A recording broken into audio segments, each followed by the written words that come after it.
ये कहानी सुनने के बाद आपका मन पूरी तरह से शांत हो जाएगा और आपकी जिंदगी से तनाव खत्म होकर आपका नजरिया सकारात्मक हो जाएगा। तो चलिए आज की कहानी की शुरुआत करते हैं। एक बार एक व्यक्ति बौद्ध भिक्षुक के पास जाता है और कहता है, मैं अपने नगर का एक व्यापारी हूं। मेरा पूरा दिन अपने व्यापार के कामकाज में ही गुजर जाता है, जिसकी वजह से मुझे ज्यादा खाली समय नहीं मिलता। ज्यादा खाली समय ना मिलने और हर समय व्यस्त रहने की वजह से मैं तनाव महसूस करने लगा हूं। पिछले कई महीनों से मैं अपना कोई भी काम ठीक से नहीं कर पा रहा हूं। अब तो किसी भी काम में मेरा मन भी नहीं लगता। मुझे काम को टालने की आदत लग चुकी है। मैं बहुत ही आलसी और चिड़चिड़ा सा हो गया हूं। अपने इन सारी आदतों की वजह से ही मैं आजकल बहुत ही आसान और व्याकुल रहने लगा हूं। कृपया आप मुझे कोई ऐसा तरीका बताएं जिससे पूरे दिन मैं अपने मन को भटकने से रोक सकूं और पहले की तरह अपने व्यापार में मन लगा सकूं। बौद्ध भिक्षु ने व्यक्ति की सारी बातें पूरे ध्यान से सुनी और फिर कहा, तुम्हारी समस्या तुम्हारा काम में व्यस्त रहना नहीं, बल्कि अपने काम को बोझ समझना है। और कोई भी इंसान काम को बोझ केवल तभी समझता है जब वह वर्तमान में चल रहे काम पर ध्यान ना देकर सिर्फ अपने काम के भविष्य के बारे में सोचता रहता है और अपने मन में उसकी योजनाएं बनाता रहता है कि मैं भविष्य में इस काम को ऐसे करूंगा, इसे इतना बड़ा बना दूंगा। और जब इंसान सिर्फ किसी काम के बारे में सोचता रहता है लेकिन उसे पूरा करने के लिए कोई ठोस कदम नहीं उठाता, तो फिर वह उस काम को लेकर तनाव से गिर जाता है और फिर उसे वह काम बोझ लगने लगता है। यह सुन व्यक्ति ने कहा, हम हाथ मन, आपने तो मेरे मन की बात कह दी। मैं भी पिछले कई महीनों से रोज अपने काम पर ध्यान देने की बजाय अपने व्यापार की भविष्य के बारे में सोचता रहता हूं कि कहीं भविष्य में मेरा व्यापार कम ना हो जाए, कहीं कोई दूसरा व्यापारी मेरे व्यापार के इलाकों में कब्जा ना कर ले। और ऐसी कई तरह के नकारात्मक बातें मेरे मन में चलती रहती हैं, जिससे मैं अपने आज के व्यापार पर ध्यान नहीं दे पा रहा हूं। यह सुन बौद्ध भिक्षु ने कहा, हम अपने विचारों में समस्याओं को जितना बड़ा बना लेते हैं, असल जिंदगी में समस्याएं उतनी बड़ी नहीं होती। तुम्हें केवल अपने आज पर ध्यान देने की जरूरत है, बाकी सब अपने आप ही ठीक हो जाएगा। व्यक्ति ने कहा, महात्मा, मैं यही तो नहीं कर पा रहा। मैं अपने आज के कामों पर ही तो ध्यान नहीं दे पा रहा। मैंने बहुत कोशिश की, लेकिन मैं हर बार भटक जाता हूं। मैं अतीत में की हुई गलतियों पर पश्चाताप करने लगता हूं, भविष्य की योजनाएं बनाने लगता हूं और फिर मेरा मन अशांत हो जाता है। आप मुझे कोई ऐसे तरीके बताएं जिससे मैं आज पर ध्यान केंद्रित कर सकूं, लेकिन मैं लंबे समय तक ध्यान योग इत्यादि नहीं कर सकता और ना ही कोई बड़ी साधना कर सकता। इसीलिए आप मुझे कोई आसान तरीका ही बताएं। बौद्ध भिक्षु ने कहा, ठीक है, आज मैं तुम्हें 10 ऐसे छोटे छोटे तरीके बताने जा रहा हूं जिन्हें तुम अपने रोज के कामों के साथ भी कर सकते हो। ये तरीके सुनने में तो बहुत छोटे लगते हैं, लेकिन अगर तुमने पूरी दृढ़ता के साथ इनका पालन किया तो सिर्फ कुछ दिनों में ही तुम्हें इनके सकारात्मक परिणाम दिखने शुरू हो जाएंगे और तुम अपने वर्तमान के कामों को ज्यादा ध्यानपूर्वक कर पाओगे। व्यक्ति ने कहा, जी महात्मा, आप मुझे वह 10 तरीके बताए, मैं जरूर उनका पालन करूंगा। बौद्ध भिक्षु ने कहना शुरू किया, पहला तरीका है ध्यानपूर्वक भोजन करो। ज्यादातर लोग भोजन करते समय भोजन करने पर ध्यान नहीं देते, बल्कि उनका ध्यान तो किसी से बातें करने, किसी पुराने विचार में खोए रहने या फिर कुछ देखने में होता है, जिससे उनका मन भोजन करने के दौरान भी आसान रहता है।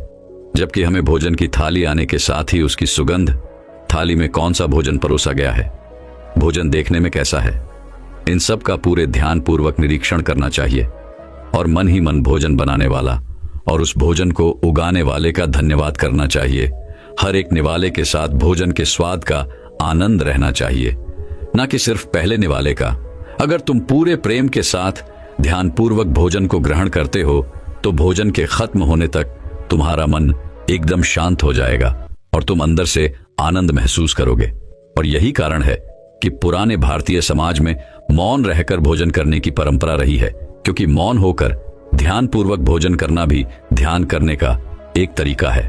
और न केवल भोजन करते समय, बल्कि अगर तुम रोजमर्रा के अन्य कामों को भी, जैसे कि चलना, नहाना, सफाई करना इत्यादि को भी ध्यानपूर्वक करते हो तो तुम पूरे दिन खुशी और आनंद से भरे रहोगे। बौद्ध भिक्षु ने कहा, दूसरा तरीका है अपने सांसों पर ध्यान दो। सांस प्राकृतिक रूप से चलने वाली एक स्वाभाविक और लयबद्ध प्रक्रिया है। जब हम अपनी आती जाती सांसों पर ध्यान देते हैं तो यह हमें हमारे दिमाग से निकालकर शरीर में ले जाती है। परिणाम स्वरूप हम अपने विचारों की उलझन, भय और चिंताओं से मुक्त हो जाते हैं और यह काम तुम किसी भी समय कर सकते हो। बुद्ध के द्वारा बताई गई विपासना ध्यान विधि में भी अपनी आती जाती सांसों पर ध्यान केंद्रित करने के लिए ही कहा गया है। जब भी तुम तनावग्रस्त हो जाओ या खुद को विचारों में उलझा हुआ पाओ तो तुरंत अपना ध्यान अपनी आती जाती सांसों की तरफ मोड़ दो। कुछ ही पलों बाद तुम महसूस करोगे कि तुम शांत होते जा रहे हो। तुम्हारी सारी उलझने, सारा तनाव गायब हो गया है। और अगर तुम लंबे समय तक अपने सांसों पर ध्यान केंद्रित करने की आदत डाल लेते हो तो तुम खराब से खराब परिस्थितियों में भी खुद को शांत रख पाओगे और अपने वर्तमान के कामों पर ज्यादा लंबे समय तक ध्यान केंद्रित कर पाओगे। सांसों पर ध्यान देना हमें याद दिलाता है कि हम कौन हैं। हमें आभास होता है कि हम वह विचार नहीं हैं जो अभी हमारे अंदर चल रहा है, बल्कि हम तो इससे अलग हैं, इससे ऊपर हैं। दोस्तों, हम केवल अपनी सांसों पर ध्यान देकर बहुत से नए आयामों की खोज कर सकते हैं। हमारे पूर्वजों ने इस पर बहुत काम किया था कि कैसे हम केवल अपनी सांसों पर नियंत्रण रखकर ऐसी ऐसी चीजें कर सकते हैं जो साधारण इंसानी जीवन से परे है।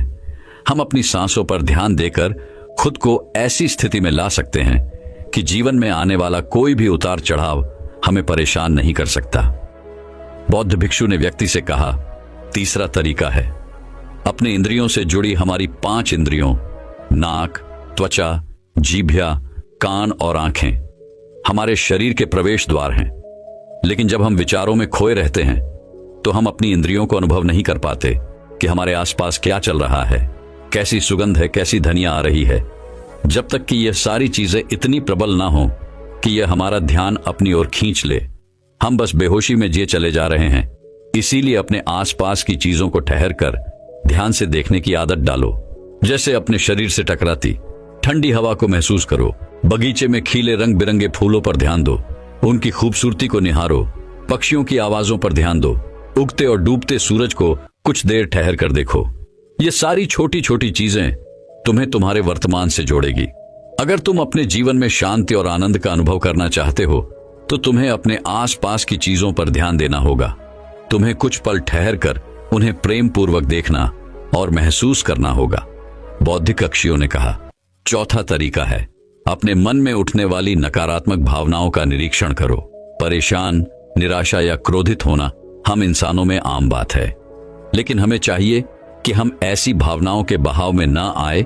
वही बल्कि जब भी हमारे अंदर किसी भी प्रकार की नकारात्मक भावना उठी तब हमें इन भावनाओं पर ध्यान देना चाहिए। जैसे कि जब तुम्हें गुस्सा आए या कुछ गलत करने का मन करे तो कुछ देर ठहर कर देखो कि उस समय तुम्हारे अंदर कैसे विचार उठ रहे हैं। कुछ देर में तुम महसूस करोगे कि तुम वह विचार नहीं हो, तुम उनसे अलग हो। तुम उन्हें देखते रहो और कुछ ही देर में वह सारे नकारात्मक विचार गायब हो जाएंगे। और अगर तुम हर बार ऐसा ही करते हो तो तुम तुम्हारी भावनाओं पर नियंत्रण करना सीख जाओगे। भिक्षु ने कहा, पांचवा तरीका, अपने मन में उठने वाले हर विचार पर भरोसा मत करो। हमारा मन हर समय अनुमान और धारणाएं बनाता रहता है जो कि सच नहीं होती। जैसे कि जब भी हम किसी व्यक्ति से मिलते हैं या किसी नई चीज को देखते हैं तो तुरंत हमारा मन उसके बारे में अपनी पूर्व धारणाएं बनाने लगता है और फिर उस चीज या इंसान को या तो अच्छा या बुरा बनाकर हमारे सामने पेश करेगा और फिर हम अपने विचारों को सच मानकर उस इंसान या चीज को वैसा ही समझने लगते हैं। और कुछ लोग तो अपनी ही धारणाओं को सच मान लेते हैं और उसी पर अड़े रहते हैं, जबकि हमें खुद को किसी भी प्रकार की पूर्ण धारणा से स्वतंत्र रखने का प्रयास करना चाहिए और पूरी जागरूकता के साथ जो चीज असल में जैसी है उसे वैसे ही देखने का प्रयास करना चाहिए, न कि उसमें अपनी तरफ से अच्छा या बुराई की चादर ढक देनी चाहिए। अगर तुम वर्तमान में रहते हुए पूरे साक्षी भाव के साथ बिना किसी पूर्व धारणा के किसी भी चीज को देखते या सुनते हो तो यह तुम्हें शांत और तनाव मुक्त रखेगा। भिक्षु ने कहा, छठा तरीका, रोज कुछ देर तक ध्यान का अभ्यास करो। ध्यान करने के लिए घंटों बैठने की जरूरत नहीं है। दिन में 10 मिनट का ध्यान भी जीवन पर सकारात्मक प्रभाव डाल सकता है। रोज ध्यान करने से हमारे जीवन में नई ऊर्जा, उत्साह, शांति और प्रेरणा का आगमन होता है। हम पूरे दिन अंदर से खुश और शांति महसूस करते हैं। रोज ध्यान करने से तुम स्वाभाविक रूप से अपने वर्तमान के क्षणों में रहना सीख जाते हो। भिक्षु ने कहा, 7वां तरीका जो तुम्हारे पास है उसके लिए आभारी रहो।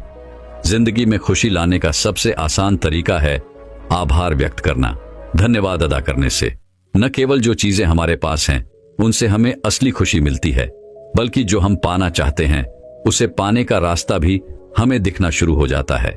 क्योंकि धन्यवाद के भाव से भरा मन समस्याओं की तरफ नहीं बल्कि उनके समाधान की तरफ केंद्रित होता है। जो भी तुम्हारे पास है उसके लिए इस अदृश्य ब्रह्मांडीय शक्ति का धन्यवाद अदा करना तुम्हारे जीवन को जादुई तरीके से बदल कर रख सकता है। तुम्हें यह सोचना चाहिए कि तुम कितने धन्य हो कि तुम्हारे पास एक निश्चित चीज है। उदाहरण के लिए, तुम्हारे पास एक अच्छा व्यवसाय है और न जाने कितने लोग तुम्हारे जैसा व्यवसाय करने की इच्छा रखते होंगे, लेकिन उनके पास नहीं है। भिक्षु ने कहा, 8वां तरीका, दूसरों की बातों को ध्यानपूर्वक सुनो।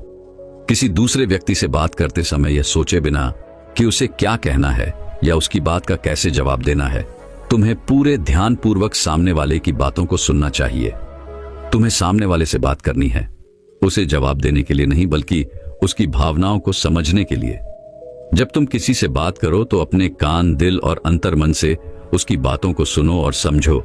ऐसा करना सामने वाले से तुम्हारे रिश्ते को तो मजबूत करेगा ही, साथ ही यह तुम्हारे लिए एक अभ्यास है अपने धैर्य और एकाग्रता को बढ़ाने का। और जब हम ज्यादा सुनते और कम बोलते हैं तो हम बहुत सी परेशानियों से भी बच जाते हैं, जिससे हमारा मानसिक तनाव भी कम रहता है।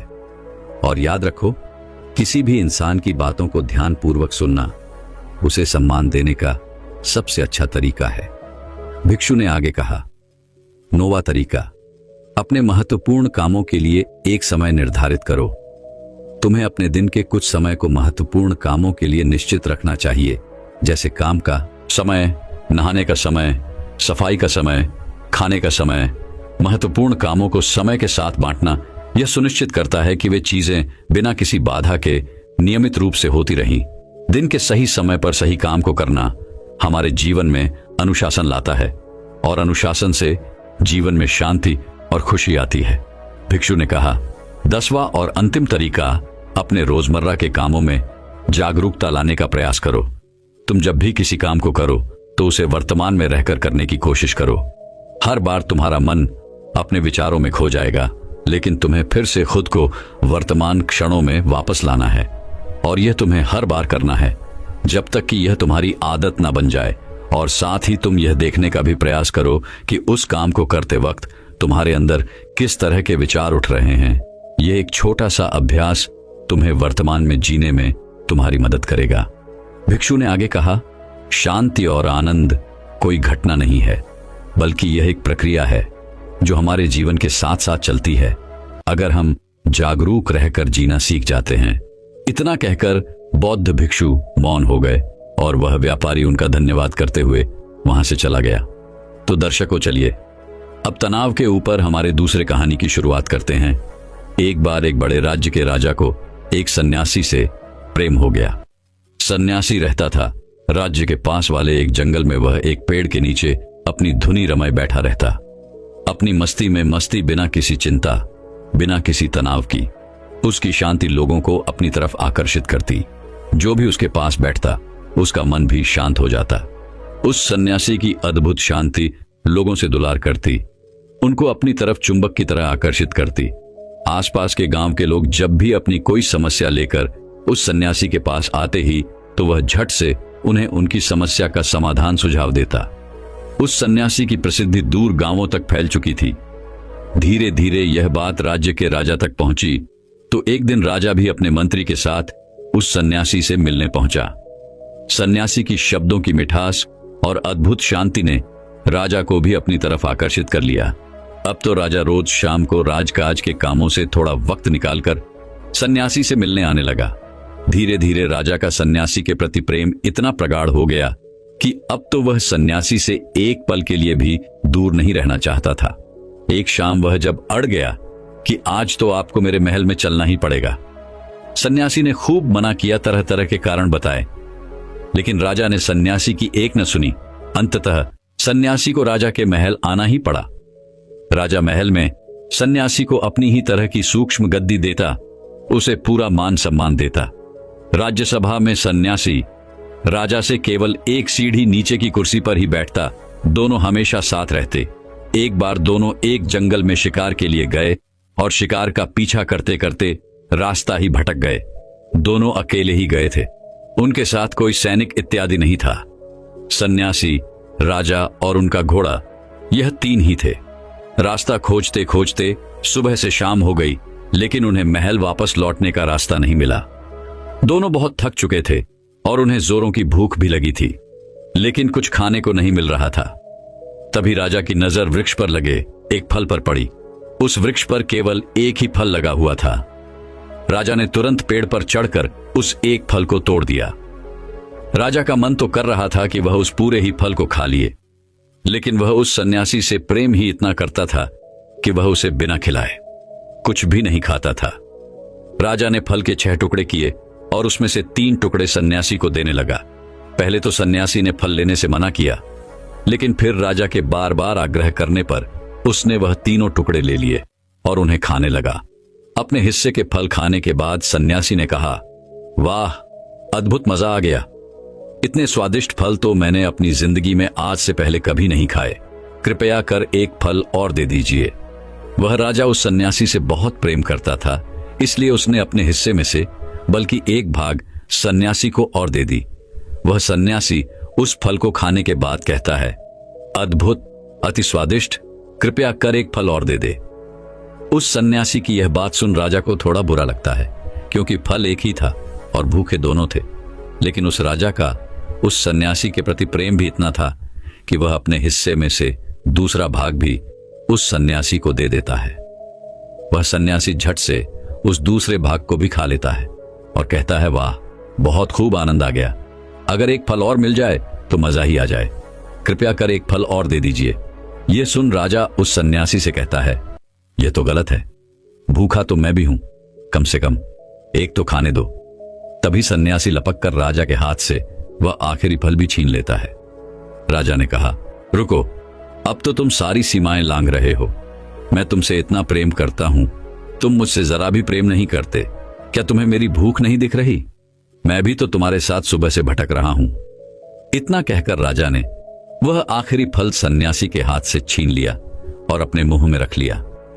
जैसे ही राजा ने उस फल को अपने मुंह में रखा, तुरंत ही उसे थोप दिया, क्योंकि वह फल कड़वा जहर था। इतना कड़वा जिसकी कोई सीमा नहीं। राजा ने उस सन्यासी से कहा, तुम पागल हो, इतना कड़वा फल तुमने कैसे खा लिया? तुमने मुझसे शिकायत क्यों नहीं की? उस सन्यासी ने कहा, जिन हाथों से इतने मीठे फल खाने को मिले हैं, उनकी शिकायत, वह भी सिर्फ एक कड़वे फल के लिए उचित न थी। यह सुन राजा उस सन्यासी को अपने गले से लगा लेता है। दोस्तों, वह राजा हमारी जिंदगी है और वह सन्यासी हम खुद। हमारी जिंदगी ने हमें न जाने कितने सारे मीठे फल दिए हैं, लेकिन हम हमेशा उन थोड़े से कड़वे फलों के लिए शिकायत करते रहते हैं जो जिंदगी ने हमें दिए हैं। हमारी जिंदगी में हजारों अच्छी चीजें हैं, लेकिन हम कुछ थोड़ी सी खराब चीजों के लिए हमेशा रोते रहते हैं। जिंदगी को, किस्मत को, माँ बाप को, परिस्थितियों को दोष देते रहते हैं, जबकि जीवन की ज्यादातर परेशानियां हमने खुद ही पैदा की होती हैं। अपने समय को बर्बाद करके, लालच करके, झूठ बोलकर, मेहनत ना करके। लेकिन हम खुद के अंदर झांकने की बजाय दूसरों को दोष देते रहते हैं। हम जिंदगी की अच्छाइयों को देख ही नहीं पाते, बस इसी बात में उलझे रहते हैं कि जीवन में कौन कौन सी कमियां हैं। और यही सबसे बड़ी वजह है हमारी दुख की, चिंता की, परेशानी की, असफलता की। क्योंकि जो कुछ भी हमारे पास है, हम उसके लिए आभार से भरे हुए हैं। हमारे अंदर केवल शिकायतें हैं। इसलिए जो कुछ भी आपके पास है, उसके लिए सौभाग्य से भर जाओ, धन्यवाद अदा करो उस ब्रह्मांडी शक्ति का, आपको यह सब देने के लिए। हम जिस भी चीज के लिए आभार से भर जाते हैं, वह चीजें कई गुना होकर हमारे पास वापस आती हैं।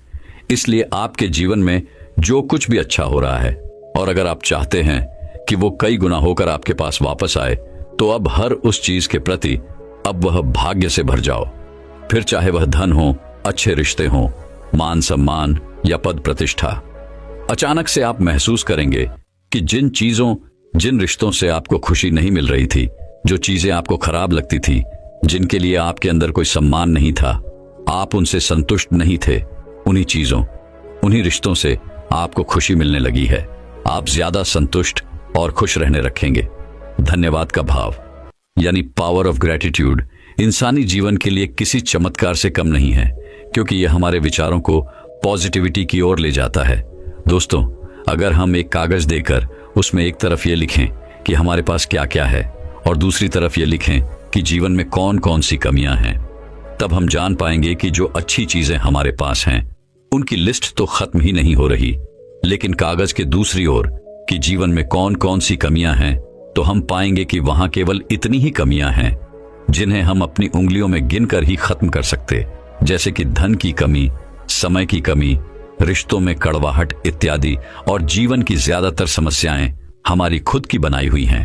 अगर हम चाहे तो थोड़ी सी ज्यादा मेहनत करके, अपने समय का सही उपयोग करके, अपने रिश्तों को थोड़ा सा ज्यादा समय और सम्मान देकर अपने जीवन की ज्यादातर समस्याओं को खत्म कर सकते हैं। लेकिन हमारा ध्यान समाधान की बजाय समस्या की तरफ ज्यादा होता है, और यही हमारे दुख और तनाव का एक बड़ा कारण है। अगर हम ध्यान से देखें तो हमारे आसपास ही ऐसी बहुत सी चीजें हैं जिनके लिए हम इस पल का धन्यवाद कर सकते हैं। स्वच्छ हवा पीने के लिए साफ पानी, स्वस्थ शरीर, हमारी आंखें, हमारे कान, हाथ पैर इत्यादि। अच्छी आंखों का होना कितना बड़ा सौभाग्य है, यह उस इंसान से पूछो जो अंधा है। अच्छे कानों की कीमत उससे पूछो जो बहरा है। स्वस्थ शरीर का महत्व उससे पूछो जो बीमार है। अगर ऐसे लोगों को एक चीज वरदान प्राप्त करने का केवल एक मौका मिले, तो ये लोग सबसे पहले अपने शरीर को स्वस्थ करने का वरदान मांगेंगे। इसलिए अगर हमारे पास एक स्वस्थ शरीर है तो इसके लिए इस पल का धन्यवाद तो बनता है। अगर आज रात हम अच्छा खाना खा पा रहे हैं तो इसके लिए भी इस पल का धन्यवाद करो, क्योंकि आज रात दुनिया में लाखों लोग भूखे सोने वाले हैं। कम से कम हम उनमें से तो नहीं हैं। पुराने चाइना में एक बहुत बड़ा सन्यासी हुआ, मुझे उसका नाम याद नहीं आ रहा।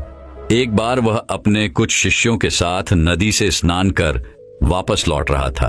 तभी अचानक उसका पैर रास्ते में पड़े एक पत्थर से टकरा गया।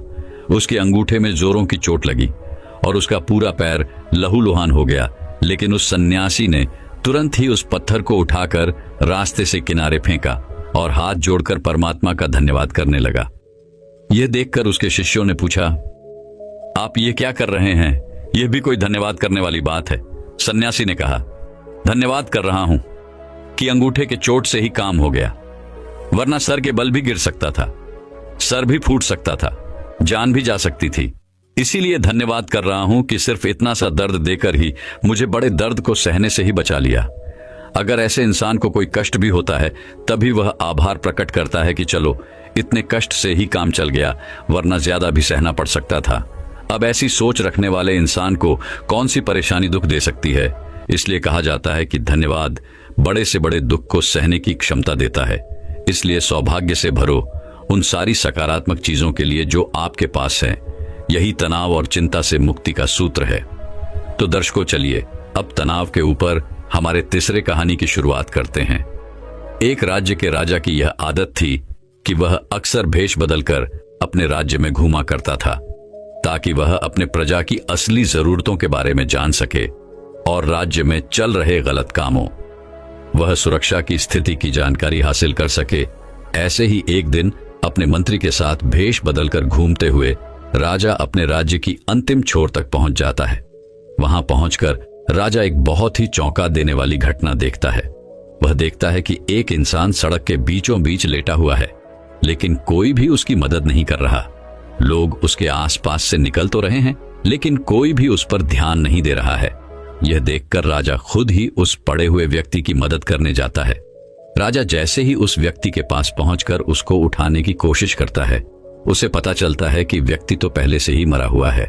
यह देखकर राजा मदद के लिए लोगों को आवाज लगाता है, लेकिन जो भी वहां से गुजरता उस मरे हुए व्यक्ति को देखकर अपना मुंह बनाता और वहां से चला जाता। इस तरह से कोई भी राजा की मदद करने के लिए नहीं रुका। अंत में राजा ने ही वहां से गुजरने वाले एक व्यक्ति का हाथ पकड़कर उसे रोकते हुए पूछा। मैंने लोगों को इसकी मदद के लिए आवाज लगाई, लेकिन कोई भी इसके पास तक नहीं आया। आखिर ऐसी क्या बात है कि लोग इस व्यक्ति को छूना तक नहीं चाहते? यह सुनते ही उस व्यक्ति ने मुंह बनाते हुए जवाब दिया, सब इसके कर्मों का फल है। यह हमारे नगर का सबसे बड़ा पापी है। इसने अपने पूरे जीवन काल में सिर्फ बुरे कर्म किए हैं। यह कहता हुआ वह व्यक्ति भी वहां से चला गया। उस राहगीर के मुंह से ऐसी बातें सुनकर राजा अपने मंत्री की मदद से उस मृत व्यक्ति को उठाता है और लोगों से पता पूछकर उसे उसके घर तक ले जाता है। अपनी मृत पति को देखकर उसकी पत्नी जोर जोर से रोने लगती है। तभी थोड़ी देर बाद राजा उसकी पत्नी से लोगों का उसके पति के प्रति जो व्यवहार था उसके बारे में बताता है, जो उसने सड़क पर देखा था। राजा की बातें सुनकर उसकी पत्नी ने अपने पति की तरफ सम्मान भरी दृष्टि से देखते हुए पूरे आत्मविश्वास के साथ कहा, मैं इस बात को अभी सिद्ध कर सकती हूं कि मेरे पति एक बहुत ही अच्छे इंसान थे। यह सुनकर राजा चौंक जाता है और कहता है, लेकिन लोग तो कह रहे थे कि यह एक पापी व्यक्ति है। यहां तक कि लोग इससे इतनी नफरत करते थे कि वो इसके मृत शरीर को छूने तक को भी तैयार नहीं है। यह सुन उसकी पत्नी ने राजा से कहा, आप सही कह रहे हैं और मुझे भी लोगों से यही उम्मीद है, क्योंकि लोगों ने तो हमेशा ही मेरे पति को गलत जगहों पर जाते हुए देखा है।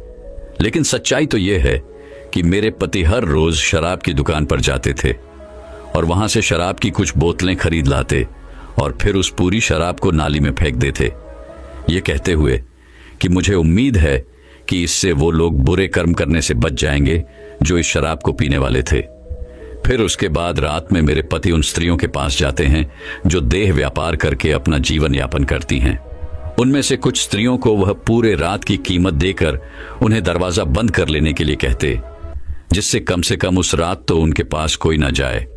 उसके बाद वह घर वापस आते ही और भगवान का धन्यवाद अदा करते कि उनकी कृपा से ही आज वह कुछ और दो पर हो रहे अत्याचार को कम कर सके और कुछ जवान लड़कों को गलत कर्म करने से रोक सके।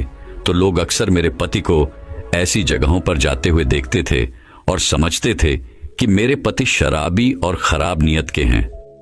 मैं अक्सर अपने पति से कहती थी कि याद रखना, जब तुम मरोगे तो कोई तुम्हें छुएगा भी नहीं और तुम्हारी अर्थी को भी कोई कंधा देने वाला नहीं होगा। मेरी इस बात पर अक्सर मेरे पति हंस देते और कहते, तुम देखना, मेरी अंतिम यात्रा पर स्वयं राजा और इस शहर की सबसे बड़े और सम्मानित लोग मेरी अर्थी को कंधा देंगे और मेरी अंतिम क्रियाकर्म को पूरा करेंगे। उसकी पत्नी के मुंह से ऐसी बातें सुनकर राजा के आंखों में आंसू आ गए और उसने कहा, मैं ही इस राज्य का राजा हूं और कल सुबह मैं और मेरे मंत्री इसकी आखिरी यात्रा पर इसकी अर्थी को कंधा देंगे और इसका अंतिम संस्कार करेंगे। हम भी अक्सर यही सोचते हैं कि लोग क्या कहेंगे और अपनी इस सोच की वजह से हम कभी भी वह नहीं कर पाते जो हम करना चाहते हैं, जिसे करने से सच में हमें खुशी मिलती है। तो इस कहानी से हमें यही सीख मिलती है कि लोग क्या कहेंगे, इस बात की परवाह किए बिना हमें वह करना चाहिए जो करना सही है, जिसे करने से हम सच में खुश रह सकते हैं। क्योंकि जब हमारे अच्छे कर्मों को कोई नहीं देख रहा होता है तो सिर्फ भगवान देख रहा होता है। दोस्तों, मैं उम्मीद करता हूं कि यह कहानी सुनने से आपके जीवन में अच्छे बदलाव आए होंगे। आपको इस वीडियो से क्या सीखने मिला, ये कमेंट करके जरूर बताइए और अपने परिवार, दोस्तों या आपके करीबी इंसान के साथ ये कहानी शेयर करके उन्हें भी इस ज्ञान से परिचित करवाए। बाकी अगर आपको ये वीडियो दिल से अच्छी लगी हो तभी इस वीडियो को लाइक कर देना और आपने अब तक इस चैनल को सब्सक्राइब न किया हो तो चैनल को सब्सक्राइब भी जरूर कर देना। आपका हर दिन शुभ हो और खुशियों से आपका जीवन भरा रहे।